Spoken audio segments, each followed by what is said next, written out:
Completing the free application for Federal Student Aid, or FAFSA form, is important to be able to receive federal student aid. We're here to help you understand the steps you'll take to complete and submit your form. To start filling out the online FAFSA form, go to fafsa.gov. There, you can select Login to Start to begin. You'll enter your username and password to log into your studentaid.gov account. Remember, you will need to have your own studentaid.gov account in order to access and complete your sections of the online FAFSA form.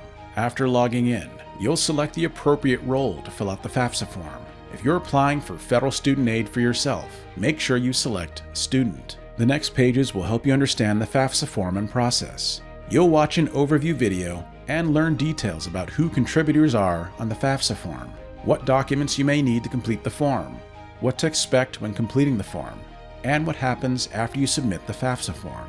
As a reminder, your parents, step-parent, or spouse may be identified as contributors on your FAFSA form. You may be instructed to invite them to your form, and they will need their own studentaid.gov accounts to access the FAFSA form and complete their required sections. Without required information, consent and approval to transfer federal tax information, and a signature from all contributors, including you, your FAFSA form won't be considered complete. After you complete your review of all the onboarding information provided, you can select Start FAFSA Form. You'll be taken to the Student Identity Information page, where you'll verify your personal details, including your name, date of birth, social security number if you have one, email address, and mobile phone number. If any of the information is incorrect, you'll need to access your account settings on studentaid.gov to update it.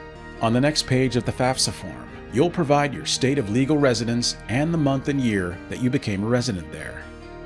Next, you'll review a page that details the terms and conditions of providing consent and approval on the FAFSA form. Providing this consent and approval is required to be eligible for federal student aid. To learn more about what you'll be agreeing to, watch our What Does It Mean to Provide Consent and Approval on the FAFSA form video. After you select Approve to provide your consent and approval, you'll continue to the next section of the FAFSA form, Your Personal Circumstances. We'll cover what questions to expect in our next video. Complete the Personal Circumstances and Demographics sections of the FAFSA form. If you have more questions about the FAFSA form and process, visit studentaid.gov.